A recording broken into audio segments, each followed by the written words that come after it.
Welcome to Philosophy of Value Workshops number 3 of series 12.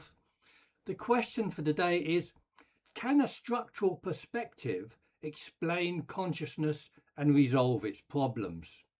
Reading from one of my works, The Pursuit of Value, chapter 6, section 2. We have previously discussed the character of consciousness and its various aspects in terms of structure. Standard structures are those of intentionality, temporality, and unity or divisibility. And I've added structures like graduation, insularity, ephemerality, and insubstantiality. Other recent theorists, like, for example, Guido Tononi, who advances an integrated information theory of consciousness. He posits essential properties or axioms that can also be taken as structures of consciousness. 5 of these axioms are that it exists, it is structured, it has uniqueness, it is integrated, and it has exclusion. These properties resemble the structures above. Exclusion, for example, compares to the experience of insularity. But I question whether information is the best basis on which to explain consciousness.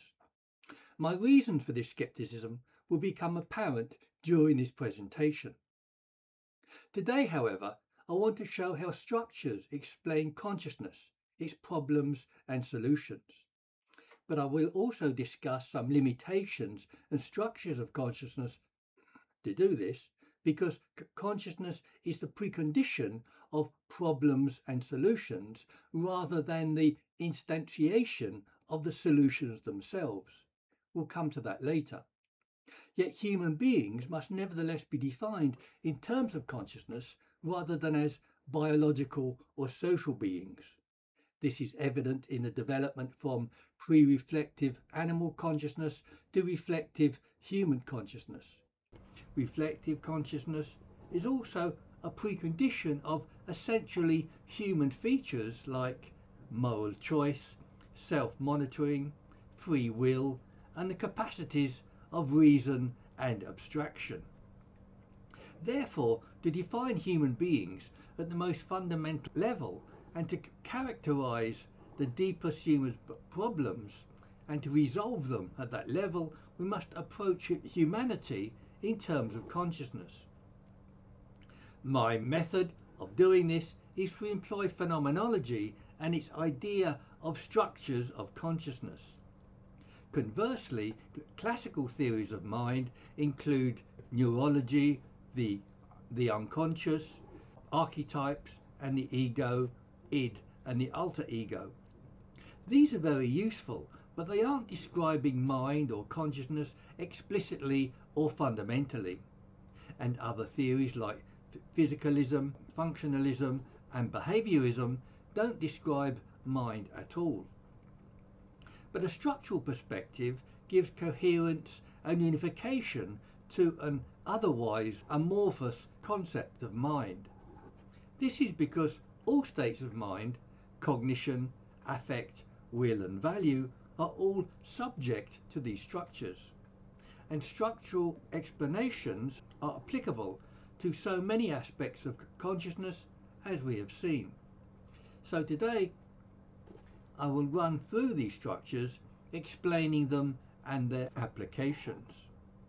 Yet I want to start with the most difficult and fundamental problem of consciousness that are described as insubstantiality.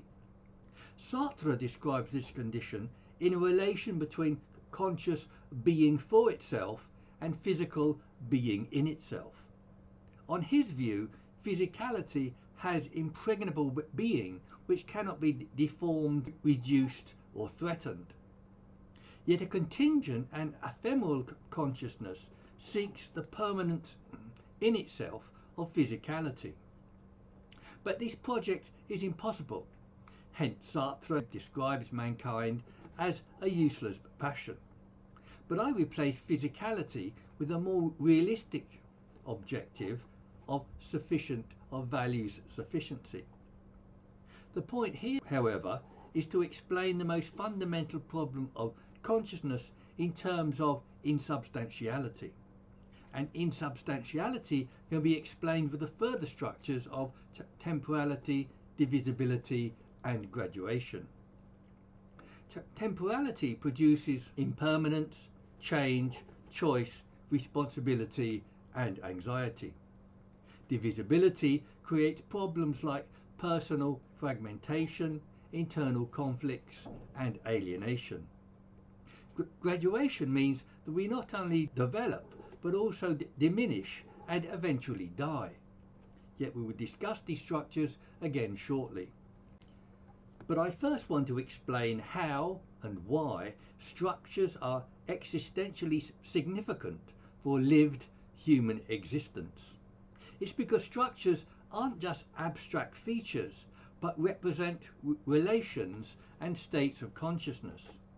Structures are the frameworks or vessels which extrude mental states, and those mental states are supervenient on structures of consciousness. That is, structures are the vehicles or crucibles of cognition, affect, feeling, will, and value.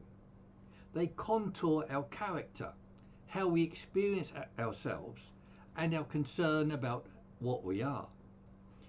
So on this view, structures aren't just concepts with which to understand consciousness. They are the fabric of consciousness, which constitutes the character of our thoughts, feelings, and values. And as I have previously argued, problems must be resolved in terms of affect, feeling, and value. Cognition, affect, will, and even consciousness itself can't ultimately resolve the problems of consciousness. The solution must be found in terms of value, that is, a sufficiency or sufficiencies of value. These sufficiencies of value, like love, self-esteem, and other undiscovered values.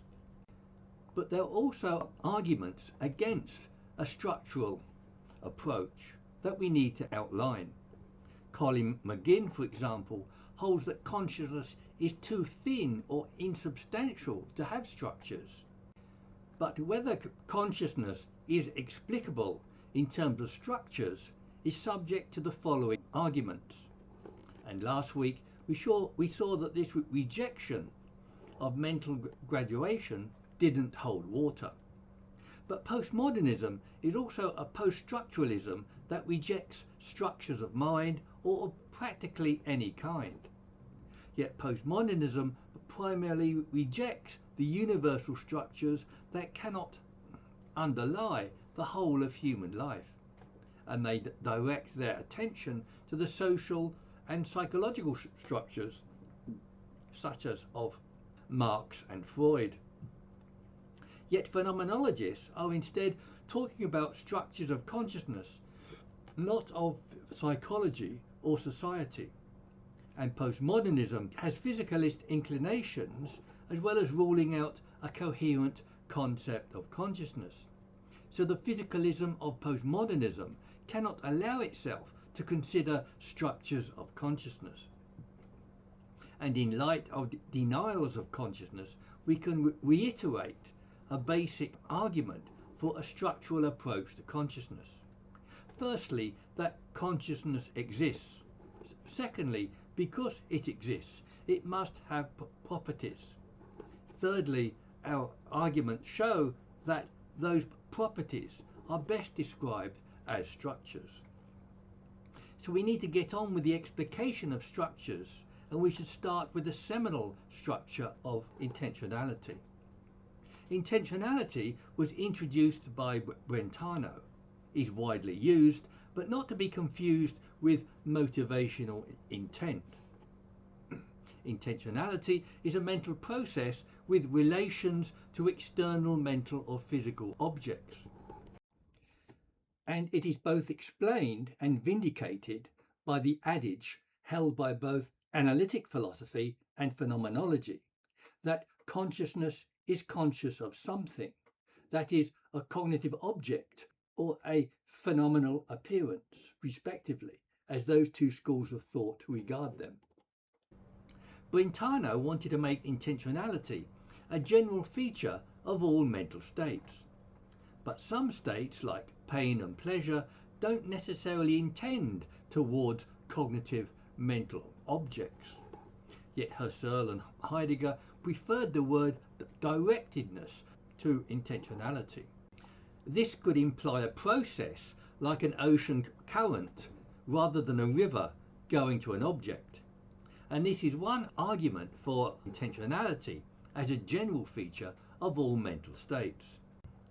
Brentano's student, Kazimierz Twardowski, also distinguished between the content and the object of a presentation.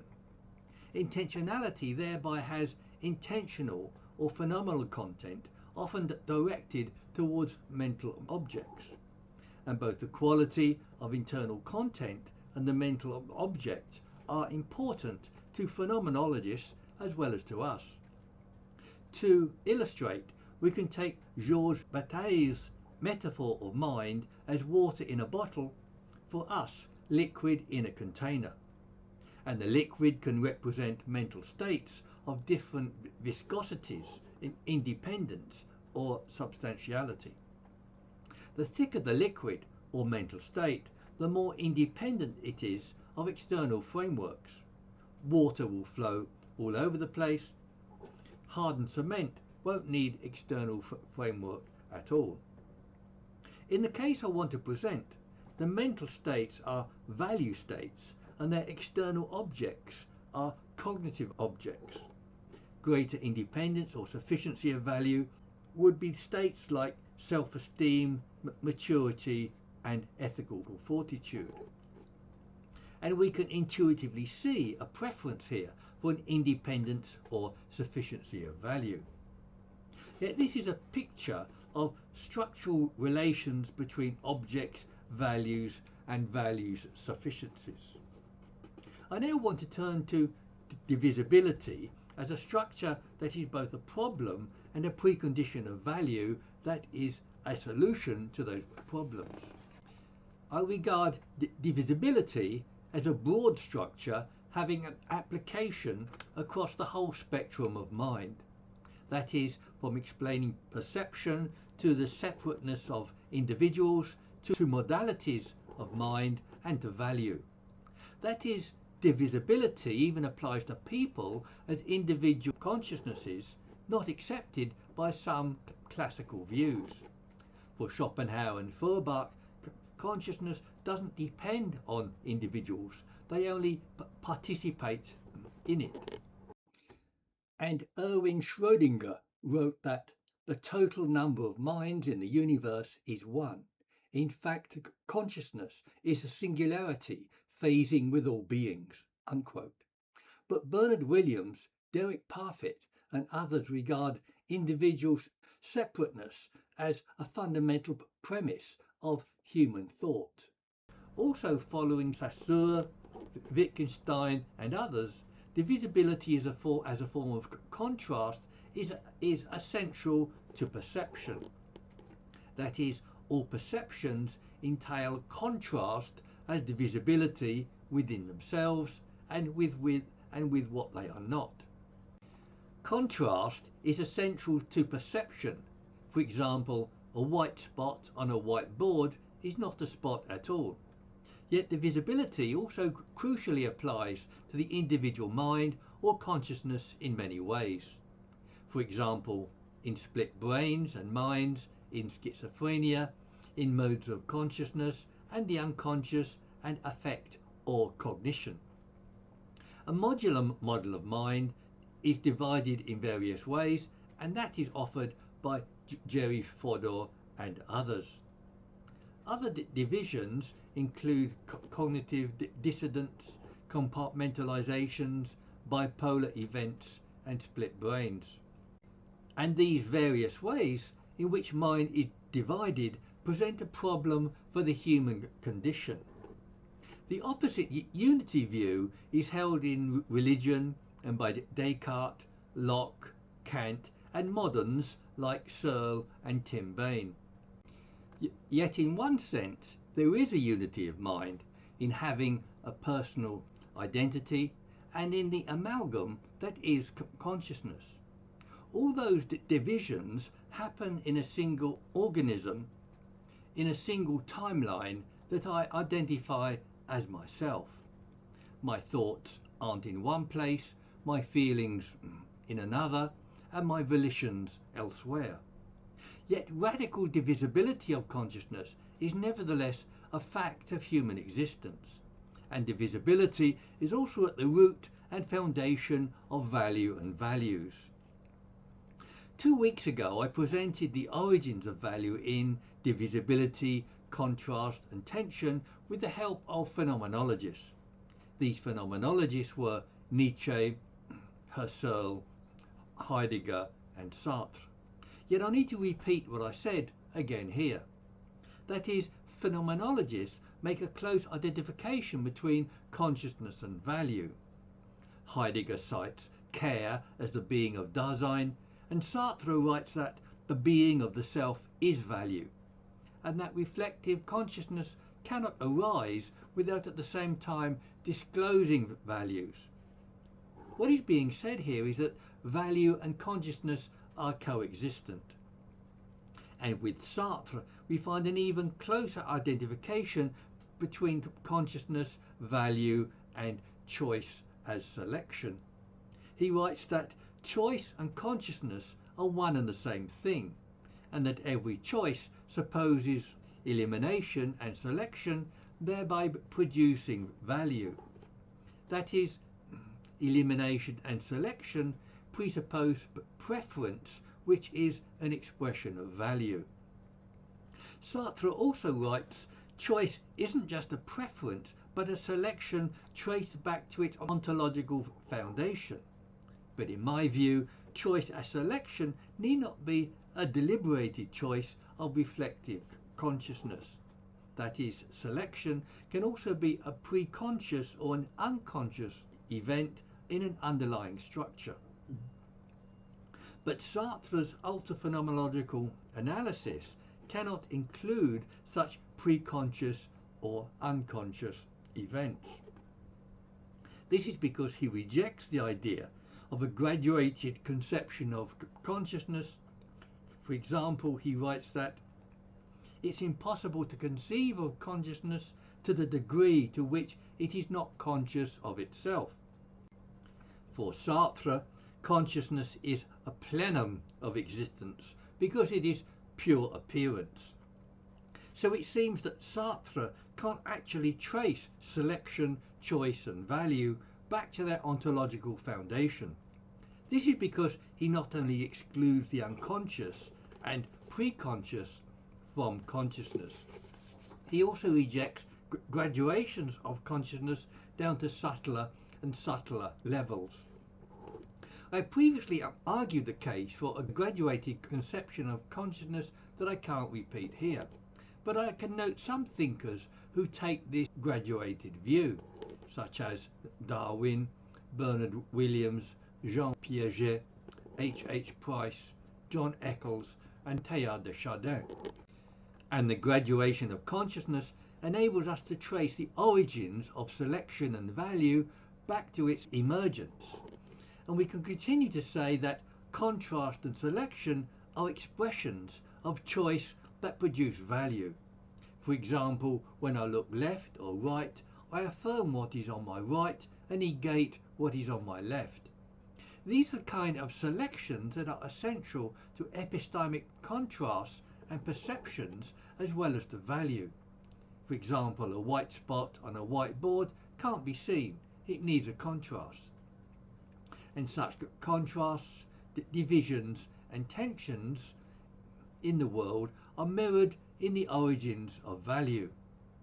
We previously saw Nietzsche explain an emergence of value in the tensions of conscience.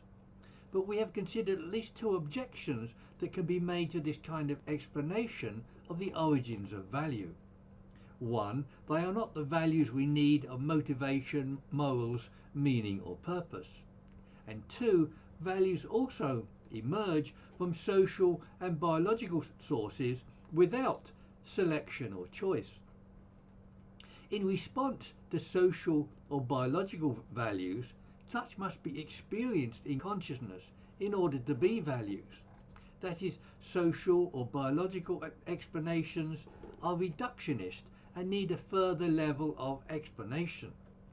For example, an automatic propensity to action is not a value. Such are only latent or potential values. They only become values on selection as preferences of mental states. Yet animals are conscious creatures who can have values but not moral values. In response to the first criticism above of explaining only trivial values, we can make a couple of replies. Firstly, that we are explaining the origins of incipient values, not the later motivational and moral values. And secondly, we can take this phenomenological analysis further with the structure of temporality. That is, Martin Heidegger emphasized temporality and time as the horizon of being. Edmund Husserl spoke of the flow of consciousness and a flow of becoming, in which every experience has necessarily been preceded in time by experiences. On this view, time is posited as a necessary precondition of consciousness and thereby also of value. Kant's Copernican revolution goes so far as to regard both space and time as produced by consciousness. But we don't need to go so far to make a transition from the world to consciousness and value. Yet we find ourselves in a world of time or temporality, as well as diversity, divisibility, selection and choice. The diversity of the world demands selections and choices that produce value. Yet consciousness is also moving through time as well as through the diversity in space. Judgments of value must be continually produced to cope with the flow of consciousness.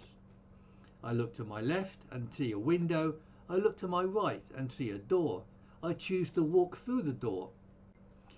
Outside, I find someone lying on the floor. What do? Help, walk past, or ignore the person? Now I need recourse to an ethics of value as a development of incipient value. Yet the above shows how divisibility is both a problem and a solution in terms of value. Temporality and graduation will also seem to have both these functions. Last week we discussed graduation exclusively as a structure of consciousness. We discussed graduation of various mental states and more controversially as a property of consciousness. Some mental states like belief and happiness are generally accepted as subject to graduation, but others like free will, moral values, reason and facts of science are more debatable. I won't go over the debate again. But we can reiterate disagreement over whether consciousness as a whole is subject to graduation. Tim Bain, Colin McGinn and others believe that the emergence of consciousness is sudden and immediate. But others, like John Eccles and Bernard Williams, disagree with this all or nothing view of mind. Some clarification was found by differentiating mind, consciousness, awareness and the fact of their existence. The case for the graduation of mind was secured by species evolution and individual growth in life. The case for the graduation of consciousness and awareness was made by distinguishing them from the fact of their existence. This argument was supported by a general lack of understanding of consciousness, and that lack of understanding was itself found to be a structural feature of consciousness. That is, graduation is a primary cause of the neglect, obfuscation and self-obfuscation of consciousness. Numerous other explanations are available of this problem of understanding and obfuscation. These are such as a lack of language, concepts, and immediate observability of consciousness. I've also noted the problems of insularity and attenuated cognition that I will reiterate shortly. My general presentation of the problem is a phenomenological account of what I call an error theory of consciousness. Error theory denotes the pervasive yet neglected tendency of self-consciousness to forget itself. It tends to regress into the preconscious, to overlook its attributes and even its own existence. My argument for obfuscation and self-obfuscation from regression proceeds in the following way. To begin with, consciousness expresses different characteristics at different levels. Pre-reflective, or typically animal consciousness, is not explicitly aware of its own existence. Human consciousness typically has such capacities as personal identity and is self-aware. But reflective consciousness isn't fixed, guaranteed by God or by Sartrean claims of impossibility. It is a product of neurology and other factors like relations with the external world. And consciousness is subject to loss of capacities in weakness, sleep, senility, coma, and eventual cessation in death. That is, the relatively new and fragile capacity of self-consciousness is subject to regression into earlier states, and earlier states of consciousness lack self-consciousness. Goethe describes this tendency to regress into more primitive states in the following way. Man cannot persist long in a conscious state. He must throw himself back into the unconscious, for his root lives there. Unquote. A related account of this obfuscation was also explained by the graduation of what I called attenuated cognition. That is, standard perception involves contrast and reference to a background of understanding. But self-consciousness cannot compare itself to other objects of the same type in the same way. That is, I am a conscious being that can't be easily compared to physical objects, and I have an immediate experience of myself that I don't have of other people. This amounts to a graduated and attenuated form of cognition. An illustrative example of attenuated cognition can be found in the mysteriousness of consciousness. We can compare this mysteriousness with the mysteriousness of other objects. Freud, Russell and Wittgenstein, for example, described mysticism variously as a sense of oneness with the universe, interrelatedness, and feeling the world as a limited whole. Other mysterious objects are God, being, the universe, and flying saucers. What these have in common is an attenuated background of understanding. I also want to briefly reiterate an application of attenuated cognition to moral and value judgments. That is, as a graduated cognitive framework employed as a moral criterion in different degrees of support. The earlier metaphor of Bataille's mind as water in a bottle serves to illustrate the idea. In this view, moral fortitude and independence is the idea that unwarranted cognitive support isn't desirable. I define moral fortitude here as doing the right thing without or with limited social or cognitive support. And I describe this as attenuated cognition in its degrees of cognitive support or absence. That is a different way of looking at moral judgments than traditional criteria. And it's also an attenuated cognition that is a form of graduated consciousness. Attenuated cognition is also an aspect of the limitations of consciousness outlined earlier as insubstantiality, and described by Sartre as a lack of being that pursues the permanence of physical being in itself. I disagree with both the supposed unavoidability of this relation and its physicalist objective, but the idea of consciousness as a lack or an absence suggests another explanation of value. Yet two other explanations of value were drawn from Sartre's notion of choice and selection that implies elimination and preference, which are expressions of value, and Husserl's notion of temporality.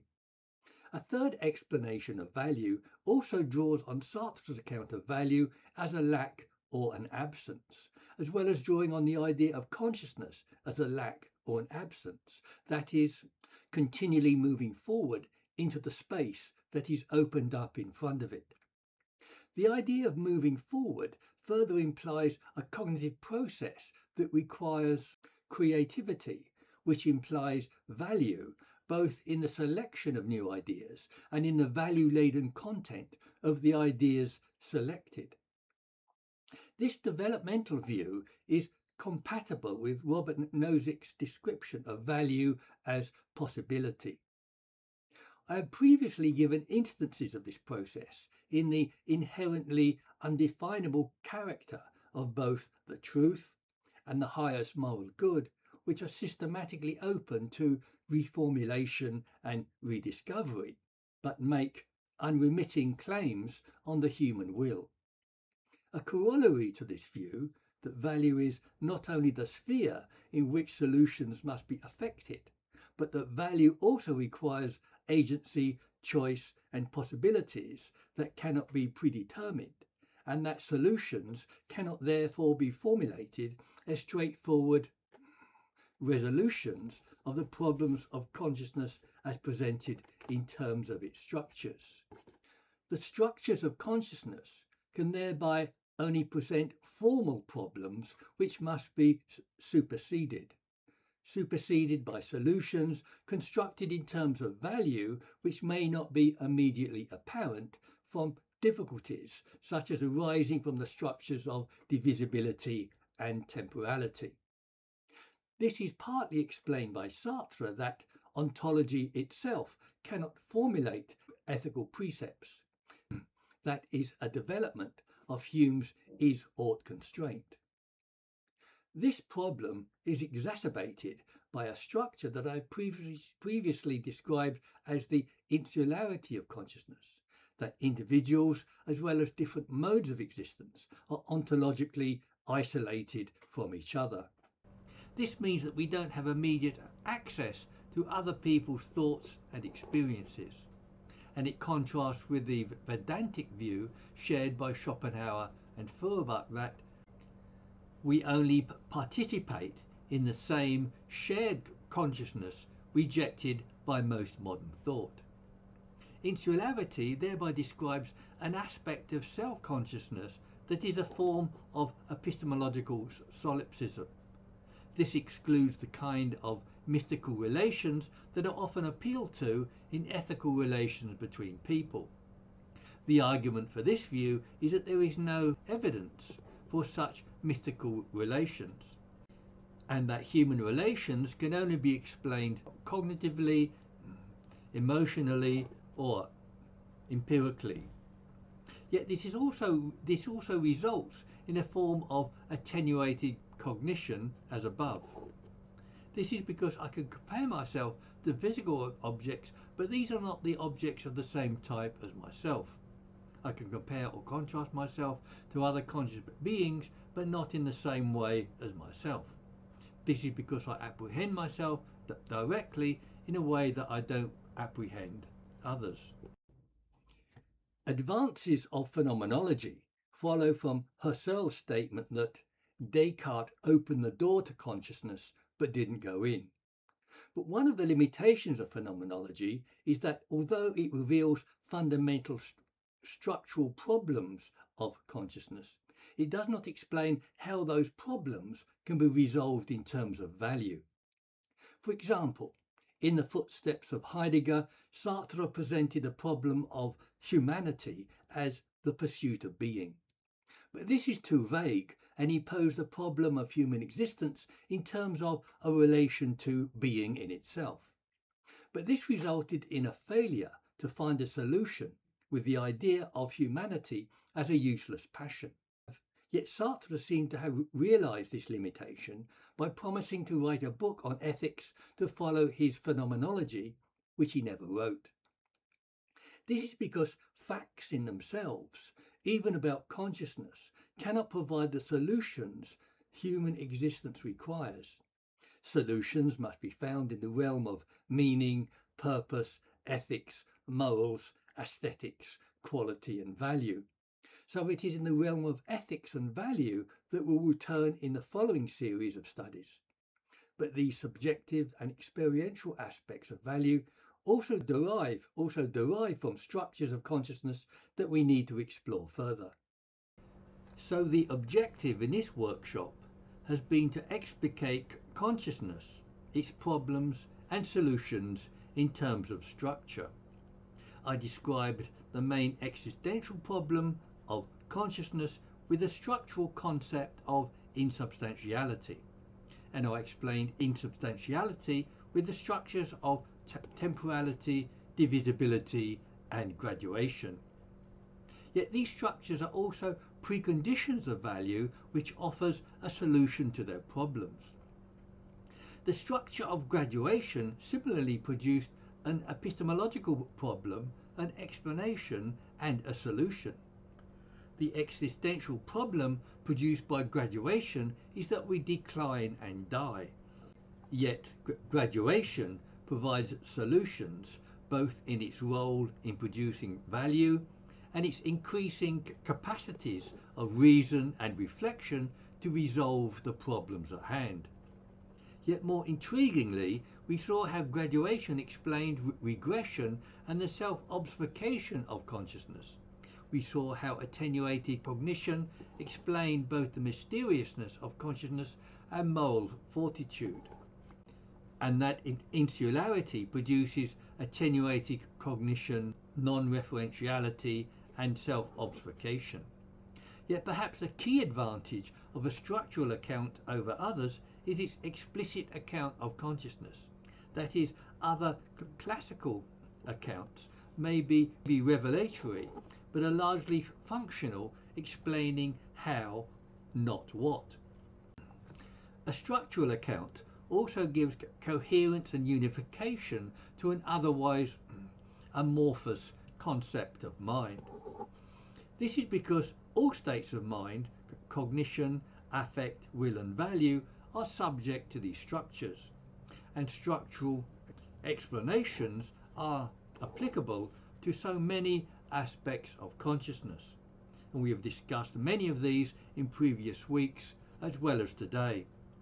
These have included mathematics, free will, mysteriousness, and value. So let me have your comments and criticisms at the meeting or on websites like Zoom or meetup.com.